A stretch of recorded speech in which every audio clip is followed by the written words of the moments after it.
Shock message to Trump. Media stunned. Our media has done everything it can to make President Trump seem incompetent at this time of national emergency. Despite the fact that many of our top military figures have confidence in Trump's ability to handle the North Korea situation, we see the usual message spun in the mainstream news media outlets. To the media's surprise, however, Guam's governor made a shocking statement. Independent Journal Review reported that Governor Eddie Bozicalvo stated to President Trump, "As the governor of Guam representing the people of Guam and as an American citizen, I have never felt more safe or confident than with you at the helm." So, with all the criticism going on over there from a guy that's being targeted, we need a president like you. So I'm just so thankful. I'm glad you're holding the helm, sir. As Guam stands at the forefront of a possible North Korean attack, citizens of the small island territory have reason enough to be concerned for their lives. However, Guam Governor Eddie Bozicalvo was reassured by President Trump, who said, "We are with you 1000%. The president reiterated his support for the people of the island nation, saying, "We're going to do a great job for you, don't worry about a thing. They should have had me in years ago. That was the time. And frankly, you could have said that for the last 3 presidents. All over the world, they're talking about Guam. Tourism is going to go up, like, tenfold. It just looks like a beautiful place," Trump said to the governor, a reassuring suggestion that Guam will stay unscathed in the coming months. Among the justifiable concerns of the American people, Trump remains confident that North Korea won't follow through with action on their provocations, and suggested on Thursday that the country would face an attack the likes of which nobody's seen before. What will happen to North Korea? He's not going to go around threatening Guam, Trump told the press about Kim Jong-un's posturing. And he's not going to threaten the United States. And he's not going to threaten Japan. And he's not going to threaten South Korea. These remarks have earned Trump the respect of Governor Calvo, who, amongst other things, went on to say that he has never felt safer than with Donald Trump as the president. In spite of what the media would have Americans believe, Trump has been doing an exemplary job leading this nation against the threat that North Korea poses. This has been in complete contrast with the past few administrations. Last week, Christian News Alerts covered a story that revealed how some of the past administrations, instead of dealing with the North Korean threat, chose to pursue an appeasement deal, offering the rogue nation $5 billion in cash and 2 nuclear reactors if they promised to give up on their path to develop a nuclear weapon. 20+ years past that decision, we are relearning the same lessons in foreign policy that Chamberlain learned when trying to appease Hitler. Appeasement doesn't work. How the media intends to spin this is up to them, but regardless of what we see or read in the news, his actions are proving that President Trump is doing his utmost to keep the United States and her allies safe and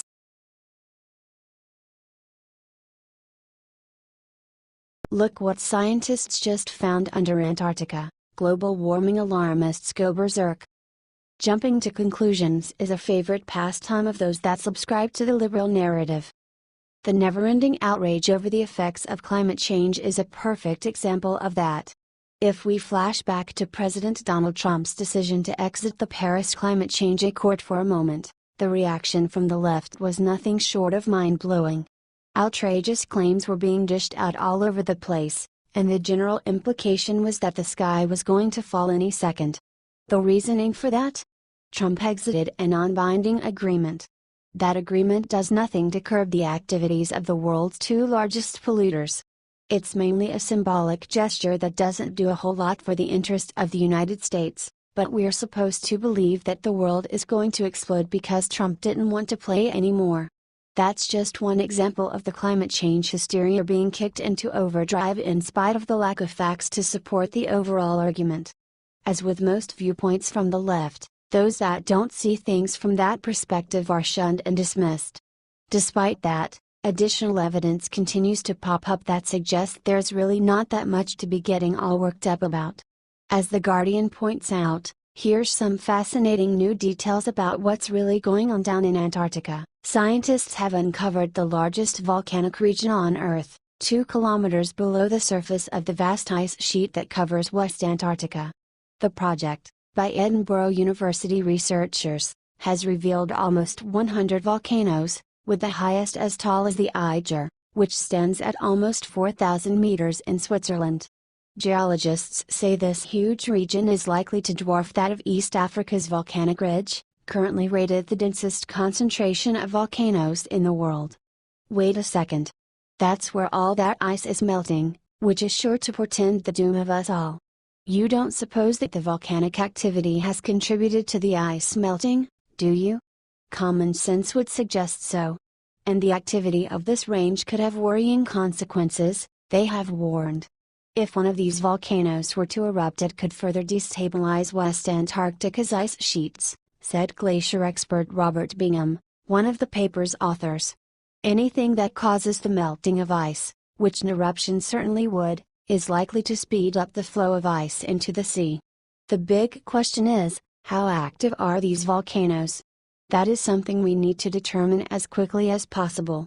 Sounds like Bingham and company have their hands full with their new findings. We won't hold our breath waiting for the climate change crowd to consider that there may be some factors at play beneath the Earth's surface that they're not considering. Here's climate change in a nutshell. Our planet is more than 4 billion years old. As with everything else, changes are afoot as it advances in age. These changes will continue to happen no matter how much people jump up and down and play the blame game about what's causing it. We can't stop Father Time, but it would be lovely to not have to waste so many of our precious seconds listening to faux hysteria. What do you think about this? Comment below.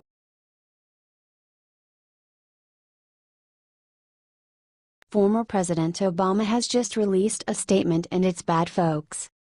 There are few things that are as obvious as the hate that Barack Obama has for the United States.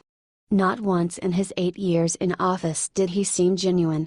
The man has always come across as very hateful and obviously holds a grudge against Americans. Former President Obama wants to take down President Donald Trump.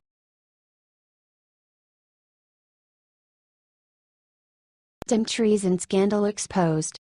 The liberal crooked media is trying to make one of the largest scandals in U.S. history disappear in order to do the Democrat Party a favor.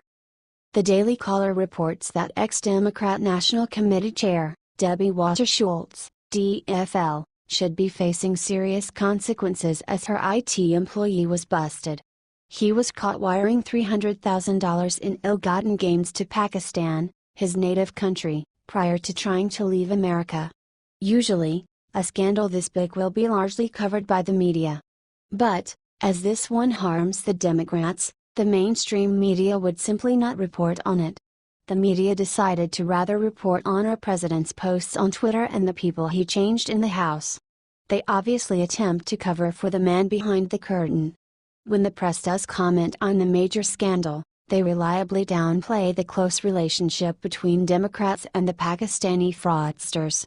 Imran Awan from Pakistan, an ex-IT staffer for Wasserman-Schultz as well as for other Democrats, was arrested near the end of the last month trying to flee the USA and get back in Pakistan. FBI has run an investigation against him for several months regarding possible bank and mortgage fraud. His wife succeeded in fleeing America with Wasserman-Schultz helping her, only her several weeks before Awan was caught. This February, Capitol Police prohibited Imran from accessing the WH computers.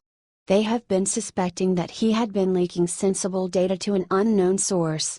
Debbie Wasserman-Schultz did not fire the IT staffer, despite the fact that he no longer had access to any IT. A lot of people believe that Imran has blackmailed Wasserman-Schultz due to the access he used to have to all of her information and passwords. Wasserman-Schultz's office only fired Imran after he was arrested. They knew he was traveling to Pakistan for at least 6 months and would be unable to perform his duties. Still, the Florida congresswoman was planning to pay his salary despite his complete lack of access and authorization. All of the reports the mainstream media makes about Imran are focused on Islamophobia, accusing publications like this of racism for reporting on one of the largest scandals in modern politics. We would be happy to hear your thoughts and predictions.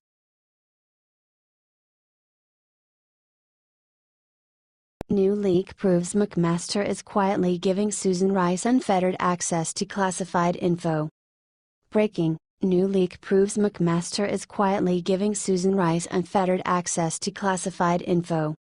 August 3, 2017. The Political Tribune 10 National Security Advisor H.R. McMaster, who could soon find himself replaced and heading to Afghanistan, allowed former NSA head Susan Rice to keep her security clearance. Why is this a big deal? This information comes just 1 month after it was learned that Rice was responsible for unmasking several Trump associates. Here's the letter McMaster sent to Rice, which allows her to continue receiving classified documents.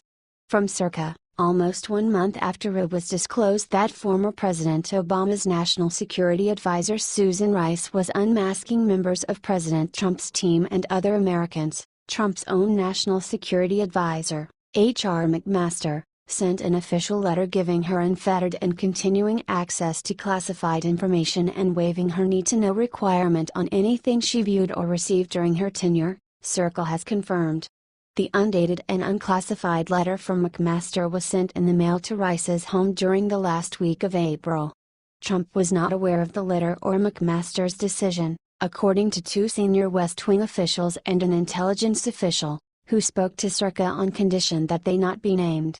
I hereby waive the requirement that you must have a need-to-know to access any classified information contained in items you originated, reviewed, signed or received while serving as National Security Advisor, the letter said.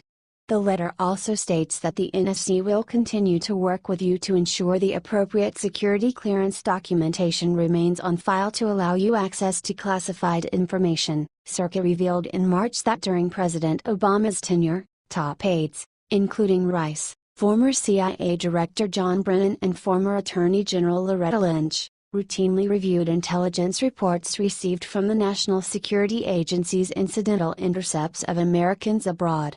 They were doing so by taking advantage of rules Obama relaxed starting in 2011 to help the government better fight terrorism, espionage by foreign enemies and hacking threats, according to documents obtained by Circa.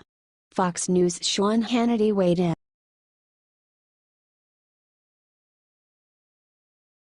Alert: Michelle Obama resurfaces to make chilling announcement. Michelle Obama resurfaced on Friday to send a sickening message to her husband for his 56th birthday. Another year older, but the same phenomenal guy I married nearly 25 years ago. Happy birthday, @Barack Obama, we love you so much. Michelle wrote on Twitter, according to Elite Daily. Michelle posted the same message on Instagram. This comes after Freedom Daily reported that a former Barack Obama staffer has come forward to reveal Michelle has a lust for power like nobody else. The aide said that it was actually Michelle who ran the show in the Obama White House despite the fact that she did not hold an elected position. But the true person in charge of the White House was the First Lady Michelle Obama, said former Obama staffer Lisa Mastromenico. She's the boss. She went on to talk about how bitter Michelle could be, and explained that she could really hold a grudge. If he was mad at you for any reason, you'd be, like, okay. If she was mad at you. If you thought for some reason she might be, you were, like, I'm in so much trouble, Mastromenico recounted. This is not the image Michelle has tried to make for herself in the public eye. Share this story so we can expose Michelle Obama. H.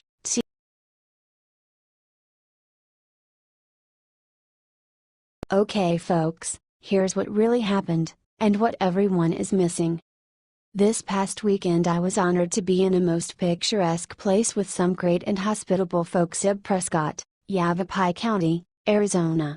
I was there to address the Republican Women of Prescott, the nation's largest Republican women's club, on their 75th anniversary. The scenery there was just breathtaking, and there was just a sense of solemnness that we all need experience from time to time. How great a contrast it was from what was happening across the country in Charlottesville, Virginia. Let me begin by saying, I deplore any form of supremacist view, white, black, Hispanic, Islamic. I will be the first to openly state and embrace a sense of American exceptionalism and supremacy that is rooted in our founding principles and values. Any and all else that is contradictory is to be condemned. What I have witnessed post the events of Saturday 12 August is the typical Rahm Emanuel mentality and political posturing: never let a good crisis go to waste.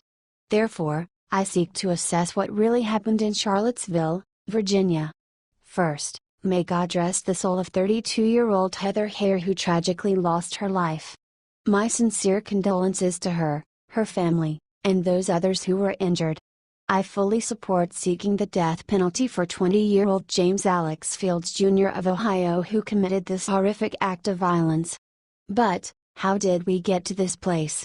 This all began because someone decided, as other elected officials have across the country, to cave into partisan political pressures and seek to erase American history. History is not there for us to love or hate, but for us to learn from and seek to not repeat its mistakes. If there are those who truly believe we protect ourselves by trying to revise history due to false emotions, then we miss out on who we are as a nation, and our revolution. The statues of long since deceased leaders of the Confederate Army do not stand to remind anyone of oppression.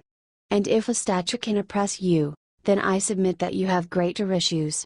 I certainly did not appreciate former President Barack Obama taking a photo op in Cuba before the image of Che Guevara, nor do I enjoy seeing anyone wearing said image on t-shirts here in America. But I do not go into some whimsical state of oppression. And so it is that we do possess in this constitutional republic a freedom of speech and freedom of expression. It would appear that said group who didn't wish to see the statue of Virginian General Robert E. Lee, who was a commissioned U.S. Army officer, graduate of West Point, and served the nation in the Mexican War, taken down, did apply for a permit to hold a rally. We can dislike these individuals, but they took proper measures to secure permission to express their First Amendment right. Contrary to their position, the word went out for a counter-protest to occur, which included groups from a different side of the political spectrum, who have also been very guilty of hateful rhetoric and violence. What should have happened is that these two groups should have been kept miles apart. I do not understanding why any local law enforcement agency would allow these two groups close proximity. First lesson learned. And we must also ascertain, did the counter-protest group seek permit, or did they just show up in order to provoke, and elicit a response they could use politically? Yes, motivations are important to understand in this case, if we're serious about getting to the bottom of what happened in Charlottesville and not just a typical media-driven frenzy. I find it rather odd that so many are seeking to lay blame on President Trump for what happened in Charlottesville. And there are some voices out there who want to blame all white people, and all Republicans. How odd that when it was the new Black Panther Party outside a voting precinct in Philadelphia in black fatigues and with clubs, nothing was said. As a matter of fact, they weren't even prosecuted for voter intimidation. And when it was the riots in Ferguson and Baltimore fueled by media false narratives and a presidential administration's rhetoric, there was no blame laid on Barack Obama. It appears to me that there is a blatant hypocrisy when an individual commits a horrible crime, such as in Charleston, South Carolina, and a collective group of people are to be held accountable. But, when there's an Islamic terror attack, people say, we cannot rush to judgment, or this is not indicative of all Muslims. To which I agree, but why not call the enemy for what it is: militant Islamic terrorism or jihadism? Why must some be browbeaten into condemning the actions of a few, yet we have others who have fully admitted their support to groups calling for a resistance? And where were the voices to condemn the violence in Washington, D.C. on Inauguration Day, or even at Oak Barkley? Or the violence committed against those who support the current president or hold beliefs aligned with constitutional conservatism? If we want to condemn groups such as the neo-Nazis and others, then we must also condemn groups such as BLM and Antifa. And we need to stop the cherry-picking, as they all should be investigated. Let's end this absurdity of trying to connect the Republican Party with the Ku Klux Klan, since it was a creation of the Democrat Party. And I seem to recall Senator Robert Byrd of West Virginia, infamously known as a Grand Wizard of the Klan, lauded over at his memorial by Barack Obama, Bill and Hillary Clinton. It was Senator Byrd who was vehemently against the Civil Rights Act of 1964, but it was Republican Senator Everett Dirksen who supported its passage. James Alex Fields will be punished to the full extent of the law, and I truly believe he should never see the light of day again. But if we blindly do not realize there has been an atmosphere of hatred fomented in this nation, we are ignorant. Who even remembers the fellow who attempted to gun down several Republican members of Congress at a baseball practice, severely wounding Representative Steve Scalise? The mainstream liberal progressive media pushed that aside rather quickly, and let us not forget MSNBC commentator, Joy Reid, who on her Sunday show actually sought to justify Rep. Scalise's shooting because of his voting record. Now, where was the condemnation there, and why is it that Miss Reid still has a position and a show on that network? Fareed Zakaria praised the Central Park play depicting the Caesar-like stabbing to death of President Trump. Last time I checked he was still on CNN. And how many Democrat elected officials were pressured into making statements of condemnation of one Kathy Griffith who notoriously held up the bloodied severed head resembling President Trump. There's plenty of guilt to be passed around here, but the progressive socialist left will sadly exploit this for all they can. They will horribly believe this will provide them some sort of electoral advantage.